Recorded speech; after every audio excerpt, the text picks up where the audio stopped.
네, 오밤중의 뉴스 함께하고 계시는 지금 시각 11시네요. 11시 27분입니다. 아직까지 연휴 끝났어요. 아직까지 휴일이 계속됩니다. 12시는 아직 30분 정도 남았습니다. 자, 첫 번째 주제부터 시작하겠습니다. 제가 준비한 첫 번째 주제는요. 윤석열하고 한동훈의 갈등, 이 소식을 좀 전해드려야 될 것 같습니다. 윤석열과 한동훈, 분명 두 사람은 샴 쌍둥이입니다. 따로 떨어져가지고 글쎄 둘 다 생존이 불가능할 것 같아요. 그런데 지금 국힘당 이쪽에서는 이 샴 쌍둥이를 서로 떼놓으려고 하는 것 같습니다. 그래서 둘 중 하나는 살리겠다, 뭐 이런 생각인 것 같아요. 지금 분위기를 보면은 윤석열은 죽이고 한동훈을 살리겠다. 뭐 이런 음모가 진행 중인 게 아닌가라는 생각도 조금 해보게 됩니다. 만약 윤석열과 한동훈을 갈라놓는다면 언젠가는 두 사람이 한 번쯤 충돌하게 되겠죠. 그런데 의외로 그 충돌이 조금 빨리 올 수도 있을 것 같습니다. 자, 제가 준비한 첫 번째 주제는요. 국힘당 원내대표 경선에서 윤석열과 한동훈 첫 충돌을 벌일 거다라는 내용을 좀 준비해봤습니다. 자, 내용을 좀 바꿔볼까요? 첫 대결이라 하니까 너무 밋밋하죠. 첫 대결이라기보다는 첫 충돌이라고 하는 게 더 맞을런지도 모르겠습니다. 예, 그러니까 한번 바꿔볼게요. 첫 충돌로.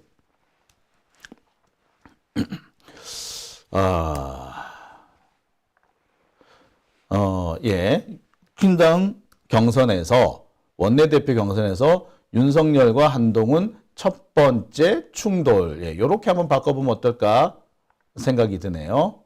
아이고, 예. 자, 한번 보겠습니다. 예. 요렇게 바꿔보려고 해요. 예. 자, 국힘당 원내대표 경선에서, 예. 요걸 요렇게 좀 요렇게 한번 바꿔보면 어떨까 하는 생각이 드네요. 예. 국힘당 원내대표 경선에서 윤석열, 한동훈 첫 충돌. 예. 요렇게 한번 만들어 보려고 합니다. 제가 준비한 첫 번째 주제가 될 것 같은데요. 자, 지금 윤석열하고 한동훈 아마 두 사람의 갈등이 점점 표면화되는 것 같습니다. 저는 사실 윤석열하고 한동훈이 갈등을 벌이기 어려운 구조라고 늘 말씀을 드렸고 지금도 그 생각에는 변함이 없습니다. 근데 이미 두 사람이 돌아올 수 없는 강을 건넜다라는 의견도 사실 적지 않아요. 그리고 그 시작은 윤석열 쪽이 아니라 뭐 지금 겉으로 보이기에는 윤석열 쪽이지만 실은 한동훈 쪽이다. 한동훈이 차기를 노리고 윤석열하고 선긋기를 시도했다라는 겁니다. 그게 딱 걸리면서 윤석열이 한동훈에게 열나 배신감을 느끼고 있다. 특히 김건희 쪽에서 더 배신감을 느끼고 있다. 뭐 이런 얘기들이 나오더라고요. 아무튼 이 두 사람의 대결은 조만간 표면화될 수밖에 없어 보입니다. 그런데 그 첫 번째 대결, 그 첫 번째 충돌은 아마도 국힘당 원내대표 경선이 될 것이다. 라는 그런 분석이 많이 나옵니다. 윤석열 입장에서는 한동훈이 이렇게 빨리 나서 드러나는 거, 빨리 당권주자, 차기주자로 나서는 것을 탐탁치 않게 생각할 겁니다. 원래 권력이라는 게 그래요. 2인자를 인정하지 않는 게 권력입니다. 한동훈 역시 마찬가지예요. 지 부하는 있을지언정 2인자는 없습니다. 후계자는 있지만 2인자는 없어요. 그런데 한동훈이 지금 슬슬 2인자 그리고 후계자, 아니 경우에 따라서는 윤석열이 사라진 자리를 메울 수 있는 윤석열의 대체품으로 서서히 부각되고 있는 것에 대해서 아마 매우 불편한 감정을 숨기지 못하는 것 같습니다. 그래서 아마 윤석열은 한동훈이 전면에 부상하는 것을 막고 싶은 것 같아요. 그런데 한동훈은 자기가 앞으로 윤석열과는 따로 새로운 정치적 행보를 이어나가려면 제일 먼저 차지해야 되는 것이 원내대표, 첫 번째 자신의 정치적인 독립선언을 할 수 있는 게 아마도 원내대표 선거라고 생각하는 것 같습니다. 두 사람의 이해관계가 극명하게 갈리는 거죠. 그렇다면 그 첫 번째 충돌이 원내대표 경선 과정에서 벌어지지 않겠느냐라는 전망이 어떻게 보면 자연스럽게 나오는 것 같아요. 아시다시피 한동훈은 이미 언론 플레이라든지 자기 세력 규합이라든지 기타 등등 복귀를 위한 언론 플레이와 행보를 시작했습니다. 심지어 뒤통수가 언론에 대대적으로 보도되는 웃지 못하는 상황까지 벌어졌어요. 아니, 이 뒤통수가 뭐라고 이게 보도가 됩니까? 다분히 기획한 흔적이 보이죠. 이 기획이 반드시 한동훈이 기획했다는 건 아니에요. 한동훈 주변에 있는 누군가가 이걸 기획했는지도 모르죠. 여튼 그거나 별 차이는 없어. 어쨌거나 그 배경은 한동훈의 정계 복귀. 사퇴하고 나갔지만 언제든지 복귀할 수 있고 빨리 복귀해야 한다라는 그런 생각을 가진 사람들의 작품이다 라고밖에 볼 수 없는 거죠. 자, 뿐만 아닙니다. 한동훈 역시 본격적인 행보를 시작했습니다. 공개 행보예요, 이거는. 뒤통수 나온 걸로 보면은 아유, 한동훈 지날 게 별 생각 없나 보다 라고 할 수도 있는데, 자, 김은국한테 전화를 걸었다죠. 김은국이 방송에서 내가 그렇게 선거 기간 동안 열심히 뛰어줬는데 밥 먹자는 얘기도 없더라. 엄청 섭하다 라는 식의 얘기를 했는데 그 얘기가 끝나자마자 이제 전화가 와서 아이고 죄송합니다 라고 했다는 거예요. 자, 여기까지는 뭐 그럴 수도 있어. 근데 이게 다시 언론에 보도가 됩니다. 자, 한동훈은 몰랐을까요? 자기가 김은국한테 전화 걸어가지고 아이고 죄송합니다 라고 하면 이게 보도가 된다는 거? 알지. 모를 리가 있나. 그걸 모른다면 그건 바보지 뭐.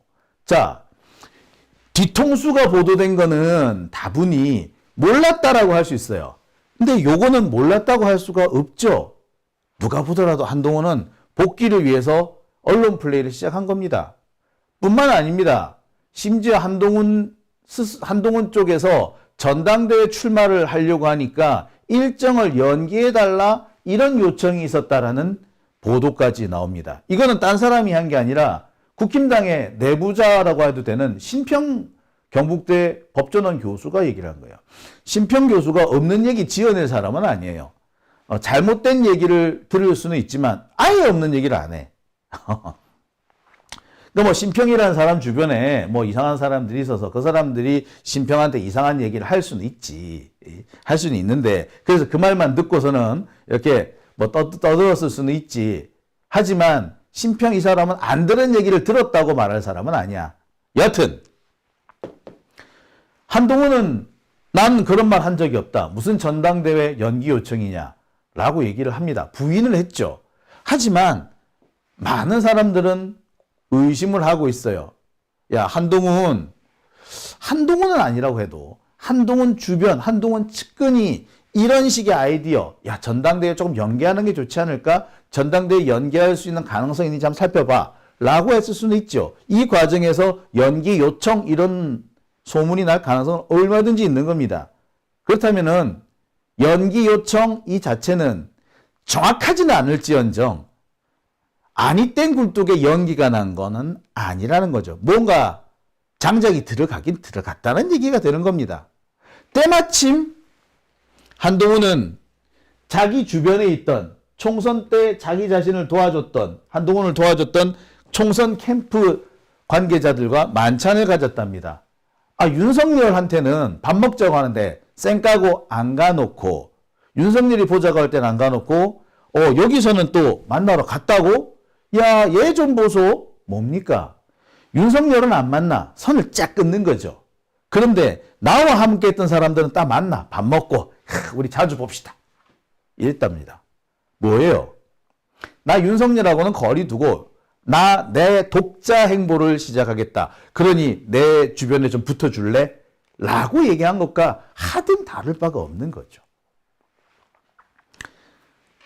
요약하면은 지금 한동훈은 복귀 행보를 시작했습니다. 이 복귀 행보는 다분히 윤석열과는 별도입니다. 보기에 따라서는 윤석열과는 반대될 수도 있어요. 아무튼 한동훈은 지금 점점 복귀 행보를 강하게 하고 있습니다. 모든 언론에서 일제히 다 보도합니다. 한동훈이 지금 정계 복귀 신호탄을 쏘아 올렸다. 그리고 새 결집에 들어갔다. 앞으로 한두 달 뒤에 열릴 국힘당의 전당대회에서는 아마도 한동훈은 복귀가 상당히 중요한 변수가 될 것 같다. 라고 대놓고 전망하고 있습니다. 저뿐만 아니라 모든 언론이 한동훈 복귀설에 대해서 제일 공개적으로 적극적으로 얘기했던 사람은 전데 이제는 다 받아 쓰고 있는 상황이 됐죠. 근데 만약에 한동훈이 지금 이 시점에 복귀를 한다면 그 첫 번째 고비는 아마도 원내대표 선거가 될 겁니다.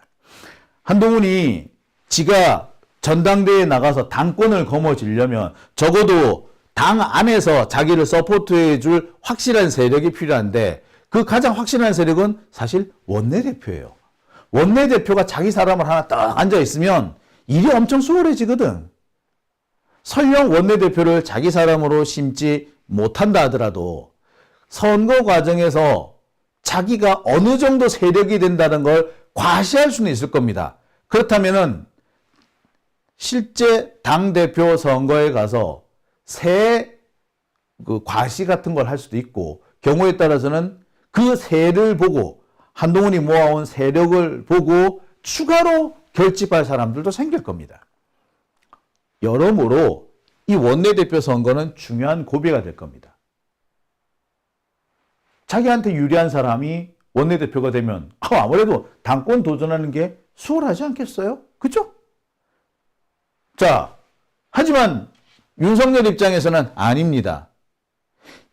안 그래도 레임덕이니 식물 대통령이니 아니 더 나가서 좀비니 이런 얘기들이 막 나오는 판에 원내대표까지 한동훈이 가져가 버리면 윤석열로서는 정말 곤란한 상황이 될 겁니다.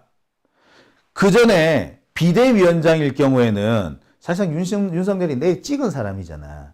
그러니까 다른 권한이나 정치적인 입김을 가지기 어려웠어요. 근데 지가 출마해가지고 당대표로 당선이 되면 그럼 어디까지 지자산이잖아.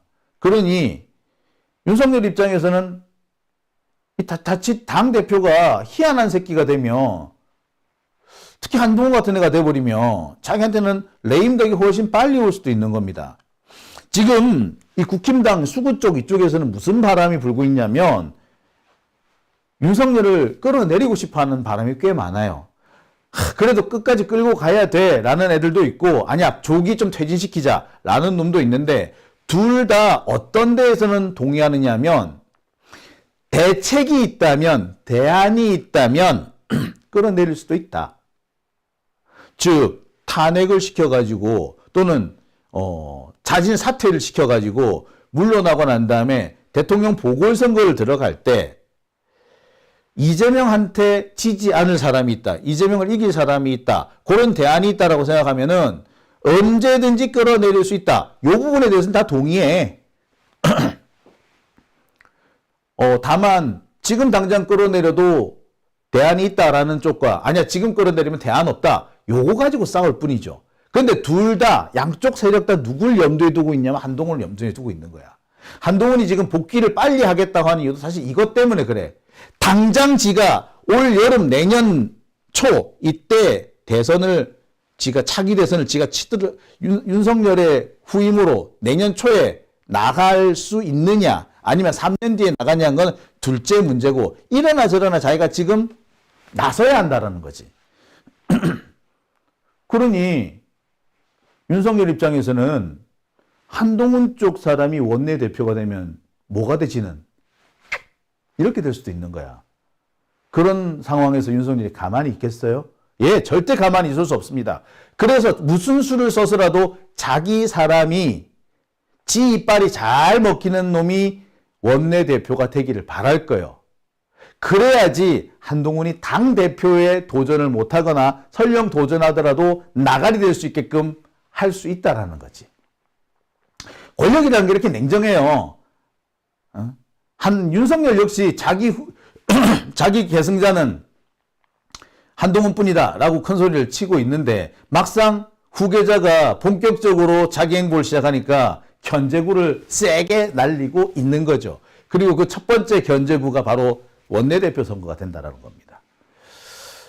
자, 그러면 지금 과연 국힘당 원내대표로는 어느 놈이 나서기 시작했느냐? 여기서 말하는 국힘당 원내대표는 21대 국회입니다. 전당대회 전까지 사실상 당대표 역할을 할 거예요. 지금 황우여가 비상대책위원장을 맡았다고 합니다만, 황우여가 언제적 황우여야, 그런데 그 사람이 실권을 가지기는 쉽지 않아요. 말 그대로 관리형입니다. 뭐 그 사람이 국회의원도 아니고 말이야. 그렇다고 해서 뭐 자기 세력이 있는 것도 아니고 말이야. 없어. 이거 어디까지나 관리형입니다. 보기에 따라서는 얼굴 마담에 불과할 수도 있어요. 그에 반해서 원내대표는 국회의원이자 국회의원들에 의해서 선출된 사람입니다. 원래대로 하자면 당대표 다음 넘버 2인데 넘버 1이 얼굴 마담에 불과하다면 넘버 2가 실세가 되는 건 당연하죠. 따라서 당대표 선거, 또 뭐야 이거. 예, 당대표 선거까지 원내대표는 뭐 짧으면 한 달 정도겠지만 사실상 뭐다? 예, 사실상 당대표나 다름이 없는 거예요. 엄청난 자리입니다. 그러니까 당대표가 누가 되느냐에 따라 가지고 한동훈이 당대표 선거에, 원내대표가 누가 되느냐 가지고 당대표에 출마할 수 있느냐 없느냐, 또 출마한다고 했을 때 승산이 있느냐 없느냐가 갈라진다는 말이 그게 나오는 거죠. 지금 원놈이 나왔느냐? 지금 나온 사람은 이종배, 추경호, 송석준 이 세 사람입니다. 이종배는요, 4선 국회의원으로 충북 충주가 지역구입니다. 추경호는 3선인데 대구 달성, 송석준은 역시 3선인데 경기 이천, 충북 TK 경기 뭐 이런 거죠. 색깔이 다 조금씩 차이가 있습니다. 근데 이 세 사람을 두고 이런 얘기가 나와요. 송석준, 이 사람이 원내대표가 될 경우 한동훈의 당대표 도전은 빨라질 것이고 더 거세질 거다. 어떻게 보자면 다른 경쟁자가 없을 수도 있다 라고까지 합니다. 추경호는요, 사실 골수 친윤, 어떻게 윤핵관, 새로운 윤핵관이라고 합니다. 송석준은 친한동훈 이렇게 분류가 돼요. 이종배는 색깔은 조금 없지만 그래도 친윤에 좀 가까울 거다라고 합니다. 지금 분위기는 그래요. 추경호라는 사람이 한동훈을 싫어하거나 미워하는 건 아닌데 지금 분위기는 추경호라는 사람 원래 캐릭터가 권력자한테 대단히 충성을 다하는 그런 사람이에요. 그러니까 이 사람이 윤석열이 싫어하는 일을 할 리는 없다라는 거지. 반면에 송석준은 대놓고 한동훈을 뭐라고 해야 되냐, 서포트하고 있다고 그래야 되나요? 아니면 한동훈의 출마를 부추기고 있다고 그래야 되나요? 좀 그런 색깔을 보이고 있습니다. 자, 확실히 이 둘을 누가 되느냐에 따라 가지고 한동훈의 운명, 윤석열의 운명은 갈라질 수밖에 없어 보이죠. 자, 구체적으로 한번 볼까요? 추경호부터 한번 볼게요. 추경호는 기획재정부 장관이죠.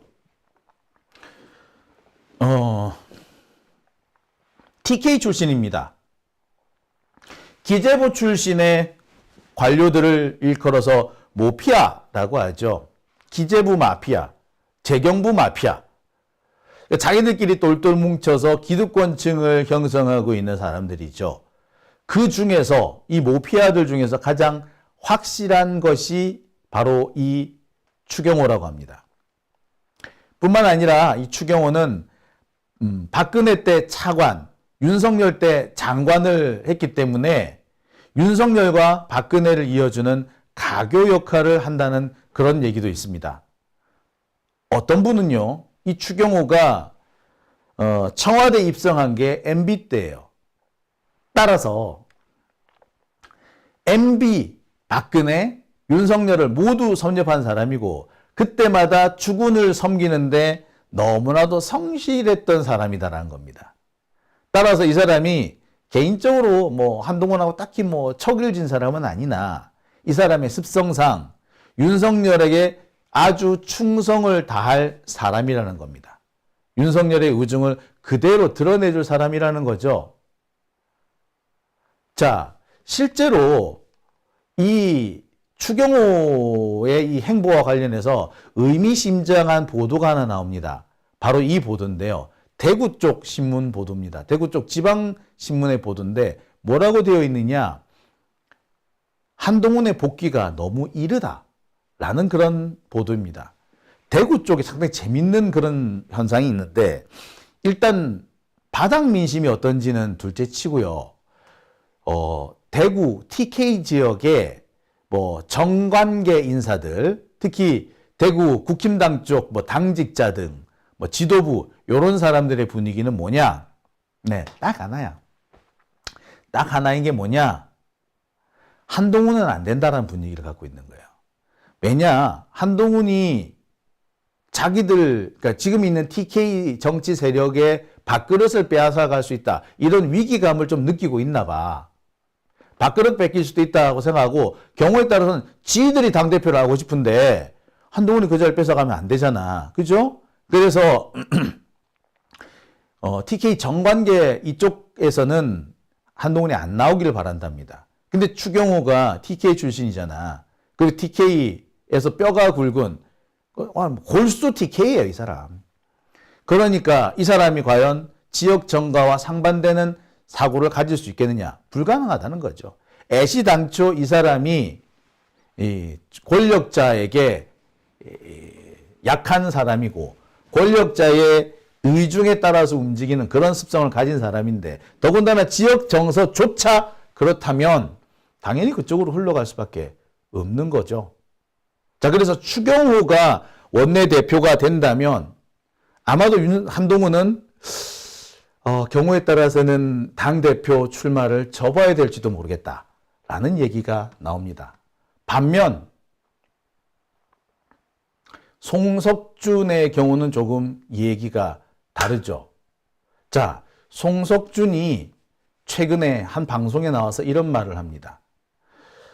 박찬대 민주당 원내대표 당선자를 향해서 비판을 해요. 그러면서 강성 박찬대 강하면 부러진다. 막 이런 식으로 비꼬 왔어요. 조롱을 한 거예요. 조롱. 참 웃기는 얘기 아닙니까? 강하면 부러진다. 이 얘기는 사실 누구한테 해야 됩니까? 윤석열한테 해야지. 한동훈한테 해야지. 지금 제일 강하게 설치는 자, 협상 자체를 거부하는 자가 누구예요? 왜 민주당이 점점 이재명 중심 체제로 결집하고 있느냐? 이유는 간단.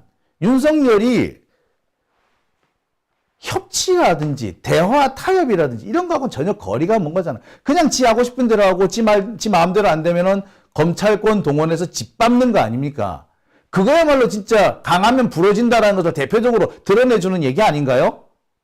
그렇죠? 그래 놓고서는 뭐 박찬대 보고 강하면 부러진다? 이런 개새끼를 봤나. 그러니까 이 국힘당 쪽 사람들의 전형적인 특징이 그거예요. 지 얘기, 자기한테 향해야 될, 자신들을 향해야 될 지적을 남한테 하고 있는 거예요. 지들은 아무 상관없는 것처럼. 지금 남 얘기 안 듣고 지 멋대로 무조건 강성으로 들이미는 애들이 누구야? 윤석열, 한동훈이잖아. 얘들이 대화와 타협이라는 게 있었어? 맨날 싸우자고 덤비고 깐족대는 것들 아니에요? 심지어 윤석열은 2년이 지나도록 야당 대표 쳐다보지도 않았잖아. 그게 강하게 서치는 거지. 부러질 수 있는 강함 아니야? 그리고 부러졌지 실제로. 이런 웃기는 소리를 한단 말이야. 하여튼 말이에요. 이 송석준이가 이 기사에서 뭔 얘기를 또 찌꺼리느냐 이런 얘기를 합니다. 이 기사 중간쯤에 보면 이런 대목이 나와요. 뭐라고 하고 있느냐.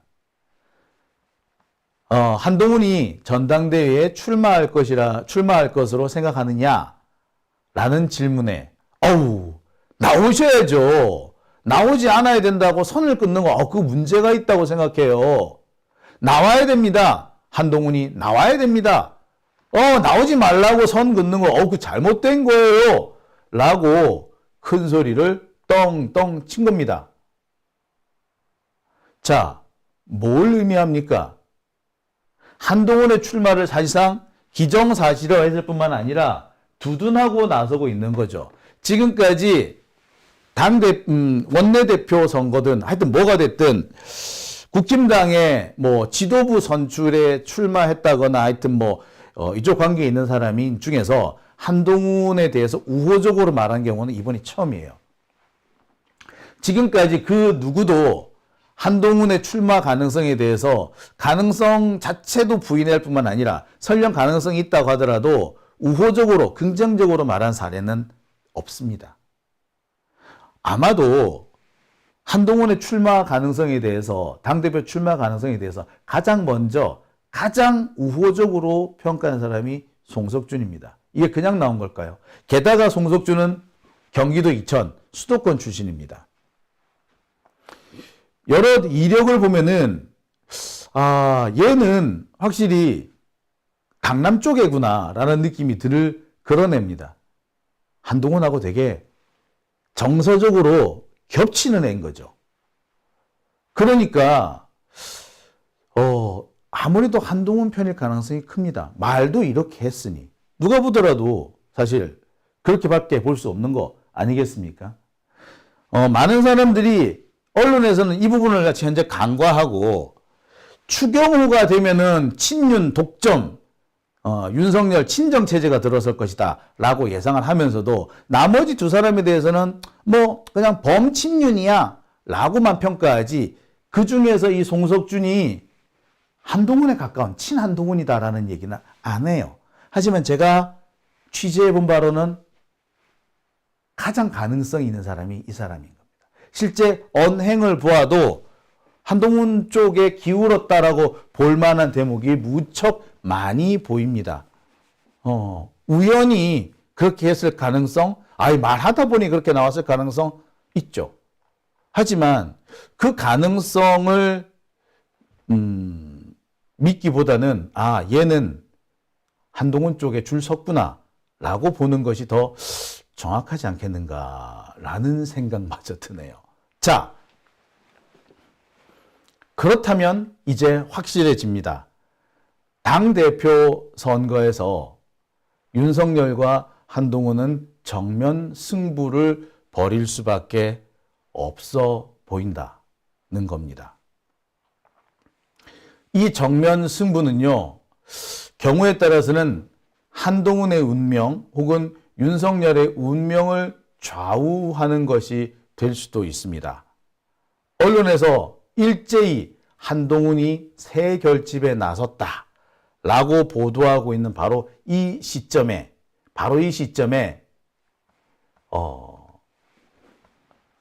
한동훈의 이 주변에서 한동훈이 선긋기를 하는 사람이 이렇게 등장을 한다는 것은 누가 보더라도 일단 충돌의 시작이라고 봐야 될 겁니다. 지금 한동훈은요, 사실상 윤석열하고 거리두기를 한 겁니다. 앞으로 한동훈이 가장 극복해야 될 가장 큰 고비는 뭐냐? 윤석열의 아바타라는 거예요. 누가 보더라도, 저조차도 늘 그러잖아요. 윤석열과 한동훈은 샴쌍둥이다. 샴쌍둥이에요, 샴쌍둥이. 아바타, 샴쌍둥이 이렇게 불리는 상황에서 만약에 지금 윤석열 이 이미지가 한동훈한테 그대로 씌워진다면 선거는 해보나 마나인 거죠. 그렇죠? 지금 TK도 그렇고 뭐 여기저기 국힘당 지지하는 사람들 다 똑같이 얘기하는데 윤석열이 저렇게 못할 줄 몰랐다. 저렇게 나쁜 놈인지 몰랐다. 아 짜증나 라고 얘기를 한답니다. 하지만 한동훈에 대해서는 색깔이 얘기가 조금씩 달라요. 따라서 이 과정에서 한동훈이 윤석열과 선을 긋고 독자 행보를 시작한다면 정치적으로 분명히 남는 장사가 될 겁니다. 이거는 감정 싸움이다. 둘이 결별했다. 이거하고는 별도의 문제예요. 정치적 계산의 문제인 겁니다. 그래서 경우에 따라서는 또 둘이가 잘 지내는 것처럼 그렇게 모양을 꾸밀 수도 있어요. 하지만 문제는 윤석열과 한동훈 이 두 사람 주변에 몰려들고 있는 세력들이 문제인 거죠. 윤석열 주변에는 한동훈이 없어진 그 틈을 타서 새로운 세력들이 결집을 했습니다. 그 빈자리를 빠르게 누군가가 채웠지. 대표적인 게 홍준표 아니겠어요? 홍준표, 나경원. 그리고 한동훈과는 좀 색깔이 많이 다른 이런 애들이 많이 모였어. 그리고 얘들이 새로운 세력을 형성했습니다.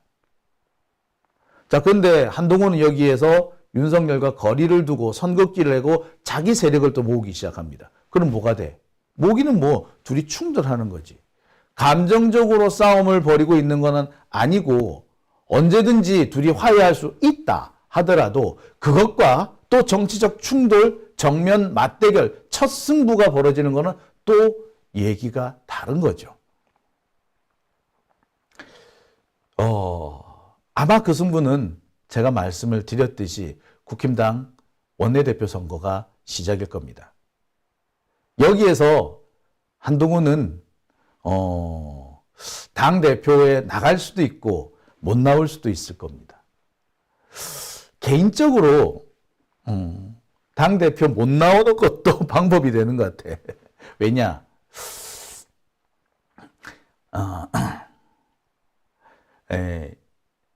좀 더 빨리 윤석열이 빨리 망하는 방법 중에 하나가 한동훈이 망하는 거예요. 그럼 윤석열도 빨리 망할 거야. 자, 뭐 그 깊은 얘기는요. 제가 좀 이따 다시 한번 자세히 전해드리도록 하죠. 자, 오밤중의 뉴스 함께하고 계십니다.